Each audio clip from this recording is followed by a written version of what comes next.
Olá, pessoal, bom dia. Para quem está acompanhando aí esse segundo bloco, esse segundo vídeo é sobre o desafio das mulheres pensadoras. E essa segunda filósofa que eu vou falar, então, é Hannah Arendt.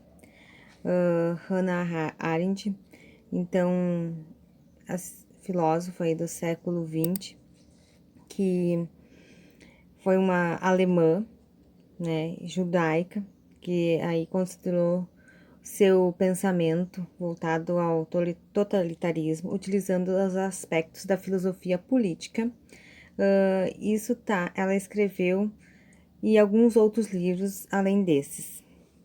Podemos destacar entre esses, então, O Passado, o Futuro, um livro mais da filosofia geral, com temas de metafísica. Podemos destacar também o primeiro, Origem do Totalitarismo, Homens em Tempos Sombrios. E esse principal que vamos falar agora, Eichmann em Jerusalém. Além desses temas, quero ler também para vocês aí uma pequena biografia sobre Hannah Arendt. Então, ela nasceu na Alemanha, em 1906, aí de origem judaica, como já falei. Na adolescência, então, ela tinha uma reputação de ser rebelde e independente. Teve contato, então, aí com as obras de Kant, o qual ela também fez a concepção do mal radical. Aí estudou também, né, sobre ele e incentivou e direcionou seus estudos desde cedo para a filosofia, passando a se dedicar aí à filosofia, à ciência política. E Hannah Arendt não se considerava uma filósofa, mas sim uma cientista política.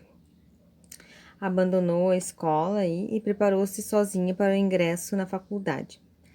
Passou aí um longo tempo, em 1924, então, ela foi aprovada com distinção na Universidade de Berlim.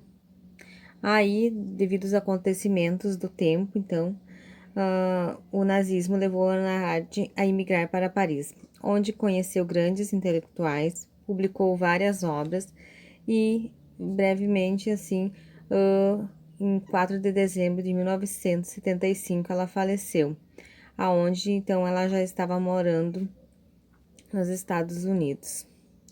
Bom, Hannah Arendt, então, teve bastante contribuições no campo da política. E uma das suas principais obras, então, foi o Totalitarismo, que consagraria ela aí como uma pensadora, teve um grande reconhecimento aí na comunidade intelectual. E depois, em 1958, então, ela escreveu um outro livro chamado A Condição Humana. Esses livros ela publicou, então, aí onde ela morava, já na cidade de Nova York, onde ela também trabalhou na editora de um jornal. Aí, ela teve uns outros livros muito importantes e a principal contribuição dela também, né, na área da política. Do que fala, então, A Origem do Totalitarismo?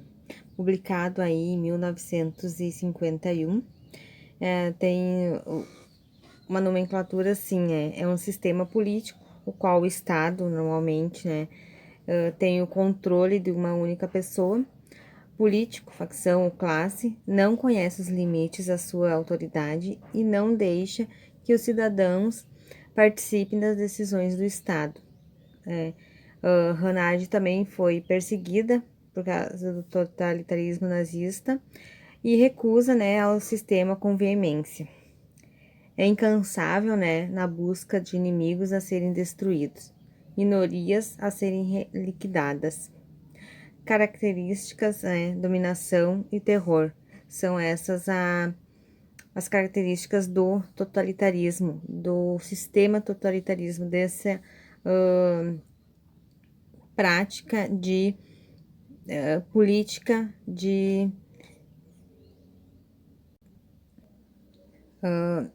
o totalitarismo, então, seria um regime político.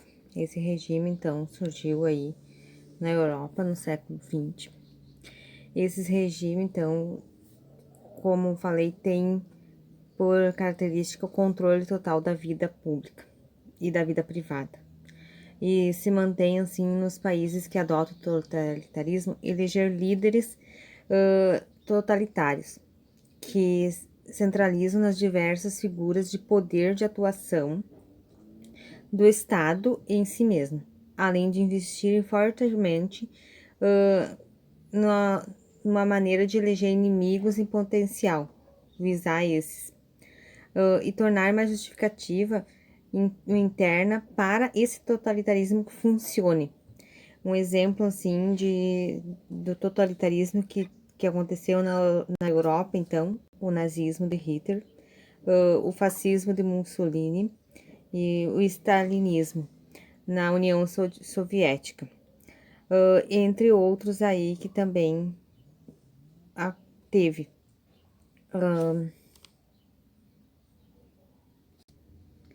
Então, voltando aqui a falar, né, A Condição Humana, publicado aí em 1958. Nesta obra, então, ela procura responder perguntas: o que estamos fazendo? A partir de 3 categorias e atividades da vida ativa. O labor, o trabalho e a ação aponta para a destruição e condição da existência do ser humano no mundo moderno e opera pela sociedade de massa. Então, Hannah Arendt, né, com esse estudo, ela quis a reconstrução dos direitos humanos, apresentar um diálogo com esses estudos e reconstrução. Esses direitos humanos aí surgiram antes da Segunda Guerra Mundial, que persistiu no mundo contemporâneo aí, frente a situações sociais, políticas e econômicas.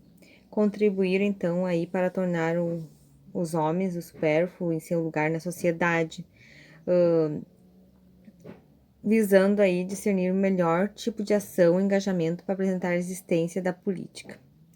A obra, então, essa tem uma preocupação fundamental com os problemas e reafirmar a política e a referência valiosa da ação humana. Entre outras palavras, então, a condição humana diz respeito às formas de vida que o homem põe a si mesmo para sobreviver. As condições variam de acordo com o lugar ou momento histórico do qual o homem é parte. Nesse sentido, todos os homens são condicionados, até mesmo aqueles que condicionam o comportamento de outros e o tornam condicionados pelo próprio movimento condicionador. Arendt, então, inicia sua investigação com o exame da relação entre a condição humana, vida ativa, a obra, definida na composição, a vida contemplativa. Mas visa, antes de tudo, transcender a caracterização tradicional da atividade em a relação entre elas e com vistas à indagação sobre os significados próprios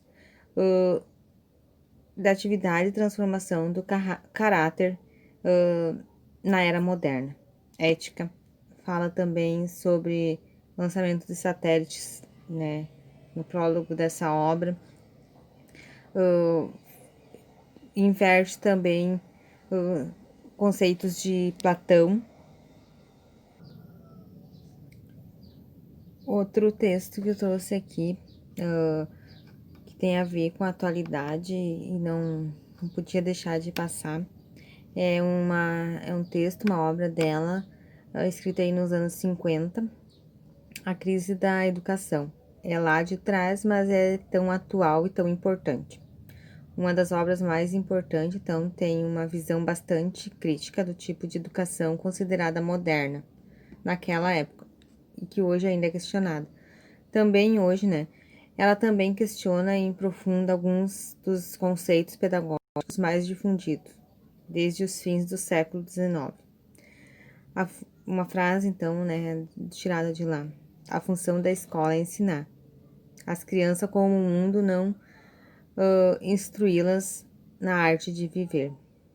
Hannah, então, coloca a crise da educação como parte da crise da modernidade também. Nesse texto, então, ela tem umas palavras bem chave, bem que fazem pensar. Por que existe educação, né? A educação só está acontecendo porque nesse momento chega crianças e essas crianças precisam ser educadas. Se não tem crianças novas, não tem educação. E quando essas crianças chegam ao mundo, elas precisam ser educadas. E dentro dessa educação, então, ela falou da tradição e do autoritarismo. Ser autoritário para educar. E como a criança está chegando agora, ela tem que entender que essa tradição está acontecendo, porque o mundo existia antes dela.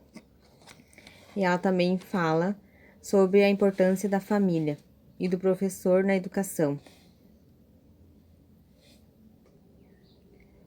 Então, a família é que protege a criança, protege do mundo, mas também o professor é que prepara. É através da educação que acontece essa preparação. E ele também tem uma crítica ao professor, que se o professor for qualificado, não adianta. Continuando, então, quero explicar, então, um dos conceitos mais importantes criado pela filósofa Hannah Arendt. É o conceito da banalidade do mal. Para a filósofa, então, o mal é deslocado do seu lugar de costume. O mal se dissipa numa estrutura compartimentada e pessoal, onde a crueldade multiplicada pela eficiência funciona em regime. A culpa é compartilhada e esvai, ao longo de uma rede de conexões, obediências devidas a hábitos adquiridos, insensibilidade, prática, burocrática, a banalidade na execução de crimes contra a humanidade, contra as minorias, contra o povo cigano, contra os judeus. Se deve à burocratização do genocídio implementada pela cúpula nazista para liberar pessoas de preocupações com a moral comum e com ela e com as leis.